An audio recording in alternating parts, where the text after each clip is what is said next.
कहना चाहता हूं, हमारे पास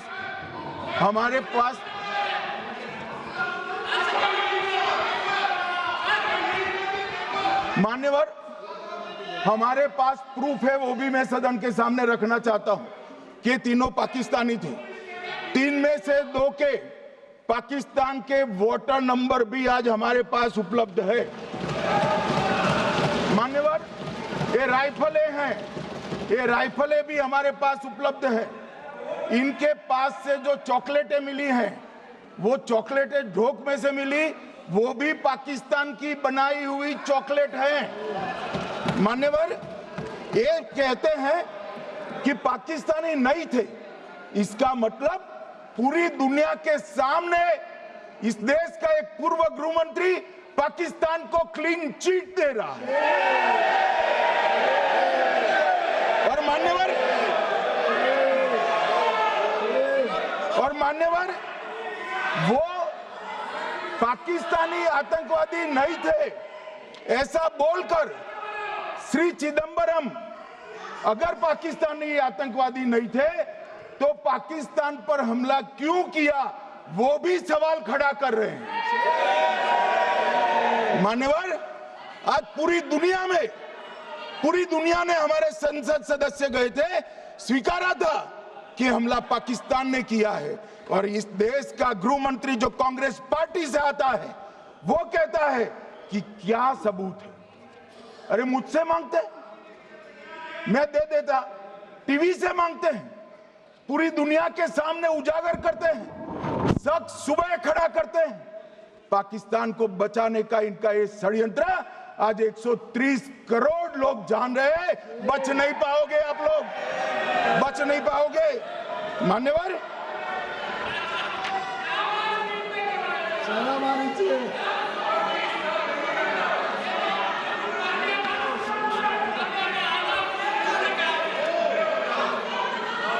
मान्यवर,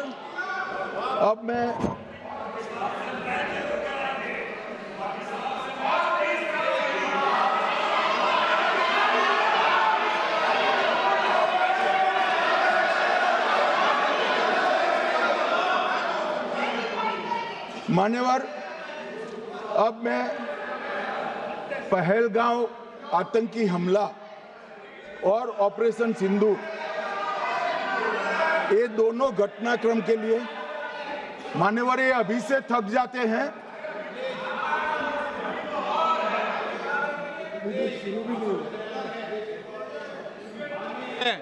प्लीज रेडी।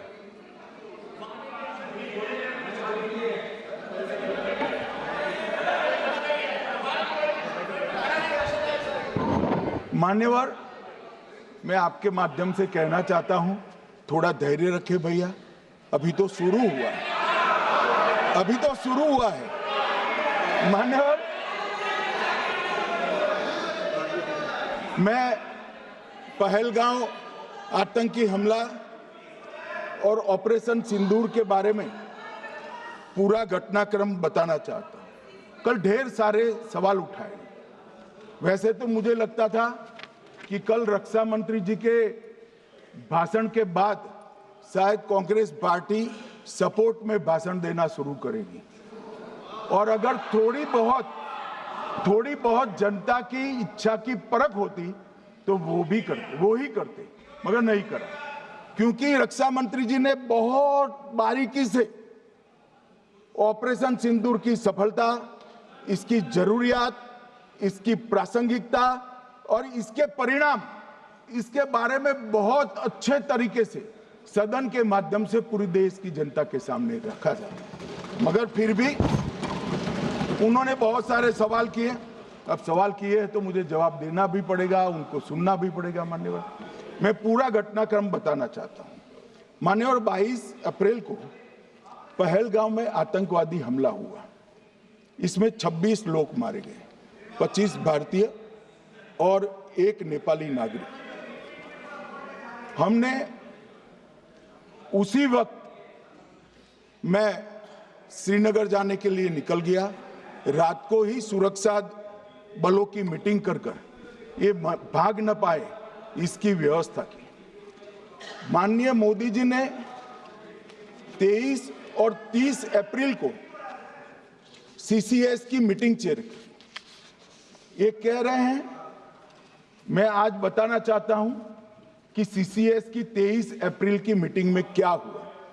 सबसे पहला कांग्रेस पार्टी का ब्लंडर था सिंधु जल संधि, इसको स्थगित करने का काम नरेंद्र मोदी जी ने किया। हमने अटारी के माध्यम से एकीकृत जांच चौकी जो चलती थी उसको बंद कर दिया। पाकिस्तानी नागरिकों के सार्क वीजा को सस्पेंड कर सभी को वापस पाकिस्तान भेजने का काम किया। पाकिस्तान स्थित उच्चायोग ने रक्षा, सैन्य, नौसेना के सलाहकारों को अवांछनीय व्यक्ति घोषित किया, संख्या को 55 से घटाकर 30 किया और सीसीएस ने ये संकल्प लिया कि जहां पर भी ये आतंकवादी छुपे हैं उनको और उनकी ट्रेनिंग करने वाले अड्डों को सेना, पुलिस, सीआरपीएफ, बीएसएफ उचित जवाब देगी। मान्यवर, जिस तारीख को ये हुआ उसी दिन ये निर्णय हो चुका।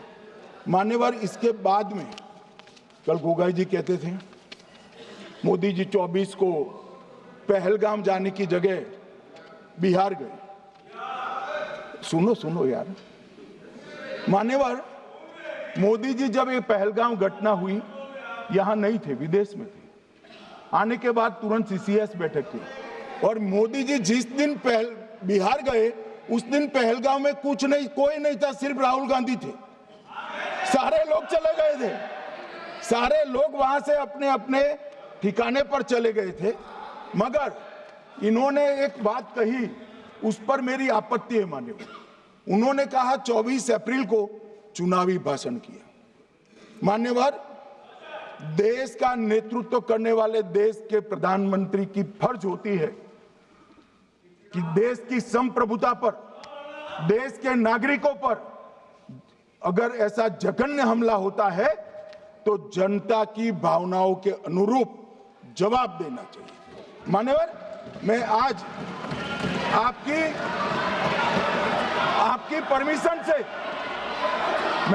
परमिशन से मोदी जी के बिहार भाषण के कुछ अंश पढ़ना चाहता हूं।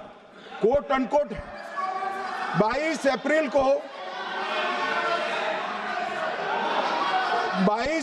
को पहलगाम का यह हमला केवल निहत्थे पर्यटकों पर नहीं बल्कि पूरे भारत की आत्मा पर एक दुस्साहसपूर्ण प्रहार है। आतंकवाद के प्रति दृढ़ और कड़ा रुख आतंकियों और इसके हमले की साजिश रखने वालों की कल्पना से भी बढ़कर उनको सजा दी जाए। मान्यवर, महत्वपूर्ण है आतंकियों और इसकी साजिश रचने वाले दोनों को। आतंकियों की बची खुची जमीन भी मिट्टी में मिलाने का समय आ गया है। 140 करोड़ भारतीय इस बात के लिए एकजुट है कि आतंक के आकाओं की कमर तोड़ दी जाएगी। भारत हर एक आतंकवादी और